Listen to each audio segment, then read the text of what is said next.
Hello friends, welcome back to law time with Aashi Sangwan. आज हम बात करने वाले हैं एक बहुत ही इम्पॉर्टेंट कॉन्सेप्ट की, offer and acceptance. Under the Indian contract act 1872 her valid contract की शुरुआत होती है एक ऑफ़र से, और वो कंप्लीट तब होता है जब उस ऑफ़र की प्रॉपर एक्सेप्टेंस होती है। तो चलिए आज की इस वीडियो में समझते हैं what makes an offer valid, acceptance कब होती है लीगल, और कैसे बनता है एक binding contract. Let's get started. आज का टॉपिक स्टार्ट करने से पहले हम बात करते हैं what is the difference between proposal and offer. सबसे पहले offer is used in English law, proposal is used in Indian law.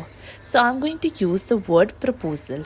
सबसे पहले एक प्रपोजल होता है, फिर प्रपोजल की एक्सेप्टेंस होती है जब वो एक प्रॉमिस बन जाता है। प्रॉमिस के साथ अगर हम कंसिडरेशन ऐड कर देते हैं तो वो एक एग्रीमेंट बन जाता है। एग्रीमेंट के साथ अगर हम सेक्शन 10 की essential conditions like free consent of parties competent to contract for lawful consideration with a lawful object अगर add कर देते हैं then it becomes the contract. That is why we need proposal and acceptance. So now let's begin what is offer and acceptance, or we can say proposal and acceptance. Offer and acceptance. Offer and proposal जो term है उनका same meaning होता है, but लेकिन usage different होता है। For instance offer हमारे use होता है इंग्लिश लॉ में एंड प्रपोजल यूज़ होता है इंडियन लॉ में। अब स्टार्ट करते हैं हमारे important topic offer and acceptance की। तो हमने लास्ट अपने चैप्टर में समझा था that what is an agreement. एक एग्रीमेंट कब बनता है? जब एक प्रॉमिस होता है और कंसिडरेशन होती है तब एग्रीमेंट बनता है। वो प्रॉमिस तक पहुंचने के लिए एक प्रपोजल देना ज़रूरी होता है और उसकी एक्सेप्टेंस होनी ज़रूरी होती है। So let's begin first of all with what is proposal और ऑफ़र। सो प्रपोजल और ऑफ़र हमारा दिया हुआ है सेक्शन 2A में, which defines proposal as follows. When one person signifies का मतलब होता है communicate to another। क्या communicate करता है? वो अपनी willingness को, कि वो या तो करना चाहता है या कुछ काम नहीं करना चाहता, with a view to obtaining the assent of that other। और वो क्या चाहता है in return? एक assent चाहता है, या तो आप उसकी willingness को accept कर लो या उसकी willingness को आप reject कर दो। Then he is said to make a proposal। तब वो एक प्रपोजल बना रहा है। प्रपोजल बनाते हुए दो पार्टीज इन्वॉल्व होती है हमारी, एक प्रॉमिसर और एक प्रॉमिसी। प्रॉमिसर होता है जो प्रपोजल बनाता है यानी कि देता है, और जो उसको एक्सेप्ट या रिजेक्ट करता है, जिसके पास ये अथॉरिटी है अपने असेंट को देने की, उसे हम कहते हैं प्रॉमिसी। ये हमारा दिया हुआ है सेक्शन 2C में। बात करते हैं legal rules for a valid offer. एक ऑफर वैलिड कब होता है? The following are the legal rules for a valid contract.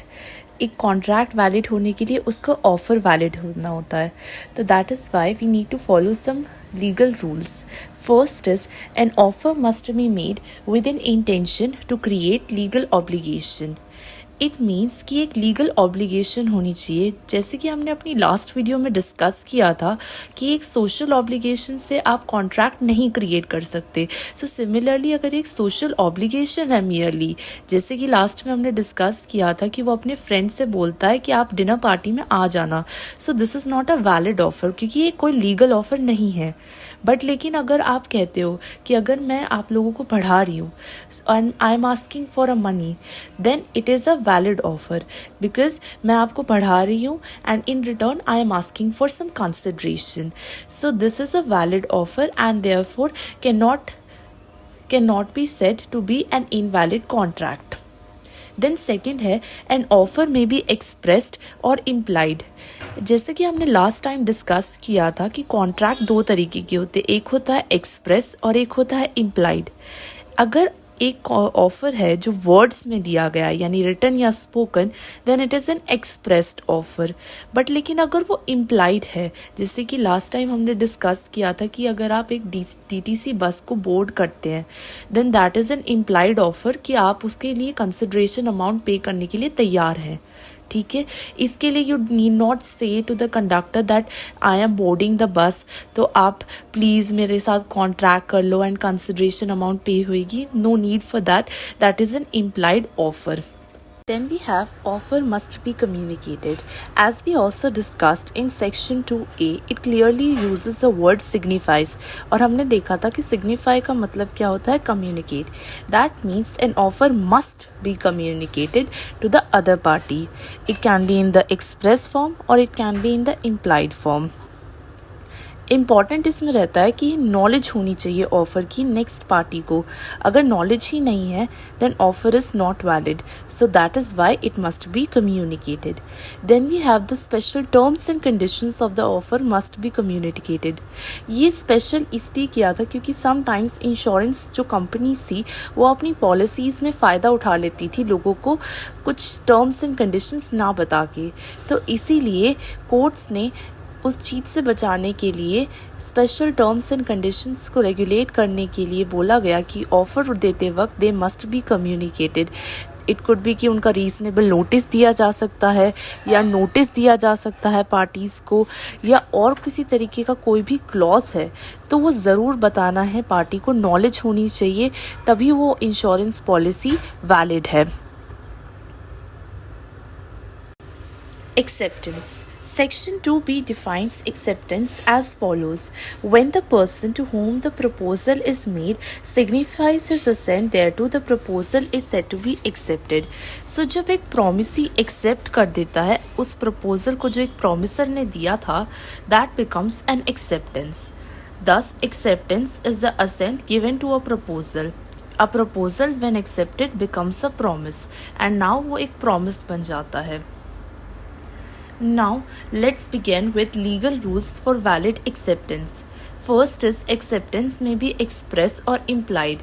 So just like offer, acceptance express form में भी हो सकती है in form of words or written or spoken, and also in form of actions which is implied acceptance.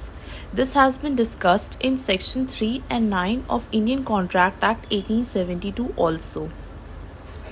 Second legal rule is specific offer can only be accepted by the person to whom it is made.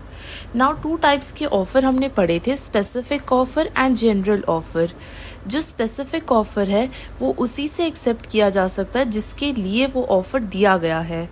You cannot say कि generally कोई भी आकर accept कर सकता है। Then we have acceptance must be absolute and unqualified. This has been discussed in section 7 of the Indian Contract Act 1872. In order to convert a proposal into a promise, the acceptance must be absolute and unqualified. यहाँ पर note करने की बात है that counter offers are not allowed. For instance, we have a case Hyde versus Wrench. ये 1840 का English case है जिसमें एक ऑफ़र था to sell a farm for ₹1000, but लेकिन जो काउंटर ऑफ़र आया वो आया कि आप €950 में हमें वो दे दो। This offer was rejected, but soon फिर प्लेंटिव कहता है कि कोई नहीं, आप मुझे €1000 में ही दे देना। बट नाउ अगर even though it is accepted by the defendant is not bound to give the farm at €1000 because this is counter offer. जो ओरिजिनल ऑफर था €1000 का उसी को एक्सेप्ट जब करेंगे then only the acceptance is unqualified.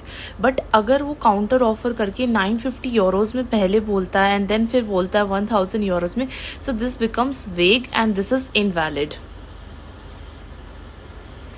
Note this thing that acceptance should be the whole of the offer. You can not say कि मैं आधा ले रहा हूँ और आधा नहीं ले रहा। Acceptance must be according to the mode prescribed or usual and reasonable mode.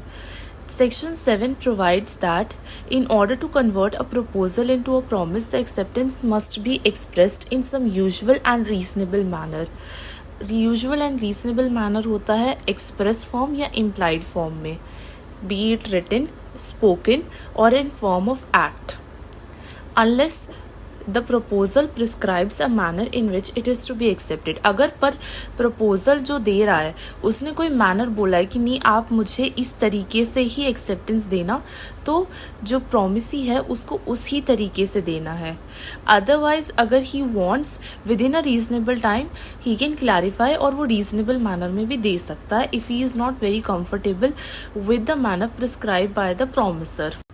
Note: silence cannot be prescribed as the mode of acceptance, as is also being discussed in Feldhaus versus Binley, as I discussed in the last topic, which is offer.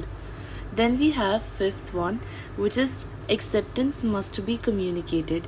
Even the word signifies used here in acceptance, and it says that acceptance भी communicate होनी चाहिए। सिर्फ एक mental determination करना, अपने दिमाग में याद कर लेना कि हाँ मैंने accept कर लिया है, that is not enough. In Feldhaus versus Binley, it was held that a mere mental assent is not a sufficient acceptance. To constitute an acceptance, such assent must be communicated to the promiser or to the offerer.